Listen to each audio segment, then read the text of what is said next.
menjawab, dia sangat yakin sebab Dragon sengaja mengekspos pergerakannya dengan tujuan untuk memancing keluar para ksatria suci dari Marejoice. Bahkan Dragon berkata, bukan hanya para ksatria suci saja, melainkan Galing Vigalen sebagai Urusei baru juga ikut turun tangan. Benar saja, beberapa waktu yang lalu, Shamrock sebagai pemimpin ksatria suci telah dipanggil kembali ke Marejoice dari Pulau Elbaf karena dia akan mendapat misi baru untuk membantu Galing menghadapi pasukan evolusi. Dengan begitu, bisa dibilang pancingan yang dilakukan oleh Dragon sangat berhasil. Aksi Dragon yang secara terang-terangan ini berhasil memancing Galing dan Shamrock untuk keluar. Bahkan ksatria suci lain pun juga akan ikut serta. Ivankov pun berkata, selain para ksatria suci dan Galing, pasukan besar dari Angkatan Laut juga pasti akan ikut serta. Pemerintah dunia tentu akan memerintahkan Akainu untuk mengirim para marinir kuat dalam membantu melawan pasukan evolusi. Dragon lalu meminta Ivankov untuk tenang, karena dia juga sudah memperhitungkan kemungkinan-kemungkinan itu. Dragon berkata, percaya saja pada rencana yang sudah dia susun. Beberapa saat kemudian, Denden Mushi di kapal itu berderi. Seseorang menghubungi Dragon dan orang itu hanya ditampilkan berupa siluet saja sedang berada di suatu tempat. Dalam panggilan tersebut, dia memberitahu Dragon bahwa persiapan sudah selesai. Memang masih belum jelas siapa dia dan apa maksud dari perkataannya itu. Namun tampaknya persiapan yang dimaksud oleh orang itu adalah bagian dari rencana yang telah Dragon atur. Dragon tidak bergerak dengan rencana yang biasa-biasa saja, melainkan dia telah memiliki rencana yang matang untuk menghadapi para musuh, sehingga aksi dari Dragon dan pasukan evolusi benar-benar semakin menarik untuk dinanti. Dalam rencana Dragon ini, dia akan melibatkan para anggota tersembunyi dan sekutu-sekutu rahasia untuk membantu pasukan revolusi, sehingga pihak pemerintah dunia dan Angkatan Laut akan sangat terkejut.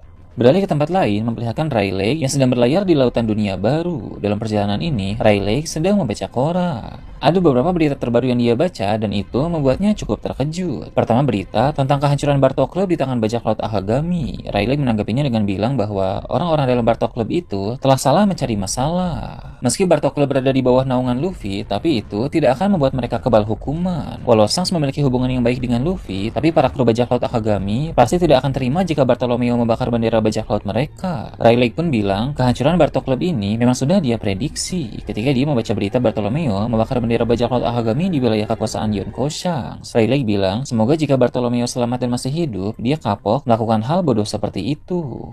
Lalu, ada berita juga soal Cross Guild yang telah semakin berkembang karena eksekutif mereka bertambah banyak dan aksi-aksi mereka pun semakin merugikan pihak Angkatan Laut. Berita itu membuat Rayleigh tertawa lalu berkata bahwa dia tidak pernah menyangka kalau Buggy akan menjadi seorang Yonko. Rayleigh pun yakin pasti ada sesuatu yang aneh mengapa orang-orang seperti Mihawk dan Crocodile mau menjadi bawahan Buggy. Tapi apapun alasannya, hal ini cukup menghibur bagi Rayleigh. Rayleigh merasa bangga bahwa dua bocah di kapalnya dulu kini telah menjadi kaisar lautan. Untuk Shanks, memang Rayleigh sudah memiliki firasat bahwa dia akan menjadi bajak laut hebat. Tapi untuk Buggy, Rayleigh cukup terkejut karena ternyata bocah itu kini memiliki posisi yang sama dengan Shanks, yaitu sama-sama seorang Yonko.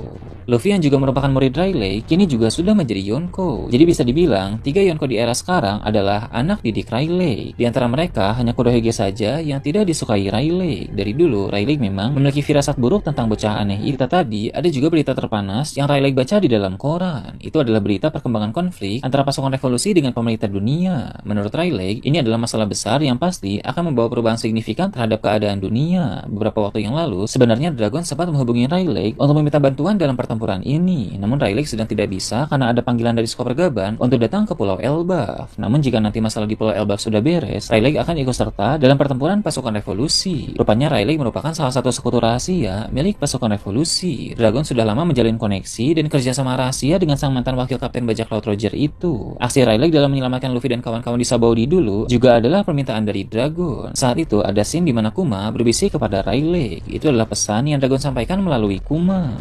Selain itu, ada juga berita tentang sosok misterius yang duduk di tahta kosong. Sepertinya, Wapol sudah menceritakan hal ini kepada Morgan, sehingga Morgan pun segera menulis berita tentang eksistensi dari sosok misterius itu. Membaca berita ini membuat Rayleigh berkata bahwa rupanya sang pemimpin tertinggi pemerintah dunia itu mulai terekspos. Rayleigh sudah tahu soal Im Sama sejak lama, karena bajak laut Roger memang telah mengetahui banyak hal tentang kebenaran dunia, termasuk keberadaan sosok misterius itu. Rayleigh berkata, jika Dagon dan kawan-kawan berhasil menang melawan para ksatria suci dan juga para Gorosei, maka tantangan terakhir adalah menghadapi sosok itu. Rayleigh yang juga nanti akan terlibat dalam pertempuran bersama pasukan revolusi berharap bisa melihat sosok pemimpin tertinggi pemerintah dunia itu secara langsung. Beralih ke Pulau Elbaf, seperti yang kita tahu, tiga ksatria suci di sana yang terdiri dari Gunko, Somers, dan Gillingham telah memulai penyerangan terhadap sekolah Walrus. Kekacauan pun terjadi, tapi untungnya orang-orang berdatangan satu persatu, seperti Frankie dan Ripley, Saul, Robin, dan Chopper, hingga Skopper Gaban yang sudah datang ke sana karena melacak mereka dengan Kenbei Haki miliknya. Kehadiran dari orang-orang itu pun membuat para ksatria suci tidak bisa sembarangan untuk menyerang anak-anak raksasa. Karena Gaban sudah ada di sana, sebenarnya Gunko ingin menambah kekuatan tempur dengan memanggil ksatria suci lain. Namun rupanya ksatria suci lain sedang sibuk dalam misi yang lain, sehingga mau tidak mau, Gunko, Somers, dan Gillingham harus melanjutkan misi hanya dengan 3 orang saja. But, Somers maju dan mencoba melawan Gaban. Mengapa dia yang maju? Karena memang Somers adalah ksatria suci yang paling senior dan paling kuat jika dibandingkan dengan Gunko dan Gillingham. Somers pun berkata, walau pria yang sedang berada di hadapannya itu sudah tua sehingga tampak berbeda dari dulu, tapi dia tidak akan pernah melupakan orang itu. Artinya, dia tahu bahwa pria tua tersebut adalah Skopper Gaban. Rupanya, Somers pernah bertemu dengan Gaban dalam insiden God Valley. Dengan usia Somers yang sekarang, memang tidak aneh bila dulu dia sudah menjadi ksatria suci saat insiden God Valley berlangsung. Di sanalah pertama kalinya Somers bertemu dengan Skopper Gaban. Kilas balik insiden God Valley dari sudut pandang Somers pun mulai ditampilkan. Dalam kilas balik itu, diperlihatkan Gaban yang masih muda bertarung habis-habisan di tempat itu. Dia melancarkan berbagai serangan kuat, memakai 2 kapaknya yang telah menjadi senjata andalannya sejak dulu. Amukan Gaban sukses menumbangkan banyak marinir. Bahkan ada juga ksatria suci yang kerepotan ketika berhadapan dengan Gaban. Di sana juga ada momen di mana Gaban dan Rayleigh sempat memakai teknik serangan gabungan. Jadi bukan hanya Kaido dan Big Mom saja yang bisa melancarkan serangan gabungan, melainkan Gaban dan Rayleigh ternyata bisa juga. Teknik serangan gabungan dari 2 kru terkuat Roger itu menghasilkan dampak yang luar biasa, sehingga banyak orang terkejut, mulai dari para ksatria suci, pasukan angkatan laut, hingga anggota bajak laut Rock. Sedangkan Roger, dia hanya tertawa dengan bangga dan berkata bahwa mereka berdua memang kru yang luar biasa. Kilas balik itu pun berakhir, dan cerita kembali ke masa sekarang ini. Gaban bilang kepada Somers bahwa dia tidak ingat dengan pertemuan mereka. Tapi karena Gaban sudah tahu bahwa Somers yang mengacau di Elbaf ini adalah ksatria suci, maka dia yakin bahwa pertemuan mereka dulu terjadi saat insiden God Valley. Somers pun membenarkan hal itu dan dia bilang tidak menyangka mereka akan berjumpa kembali.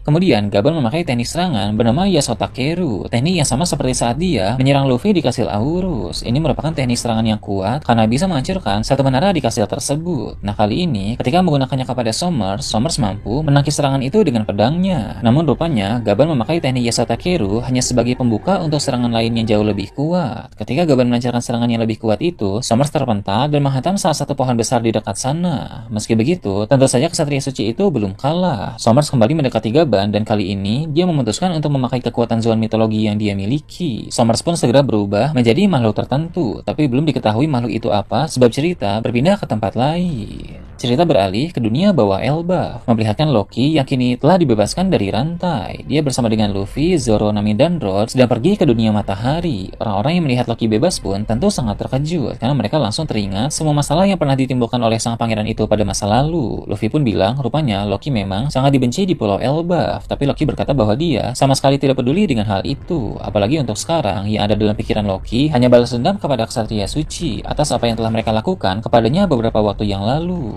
Kemudian cerita beralih lagi ke pesta di desa barat Elbaf. Pesta itu telah dihentikan sebab bajak laut Giant Warrior mendapat kabar soal kekacauan di sekolah Walrus. Mereka semua pun bergegas ke tempat itu bersama Sanji, Usopp, Brook, dan Jinbei. Namun saat mereka baru hendak pergi, tiba-tiba ada seorang raksasa yang datang dengan tergesa-gesa. Ia pun bilang bahwa semua raksasa di Pulau Elbaf sebaiknya berkumpul karena Loki telah terbebas dan sekarang berada di dunia matahari. Hal ini tentu membuat semua orang terkejut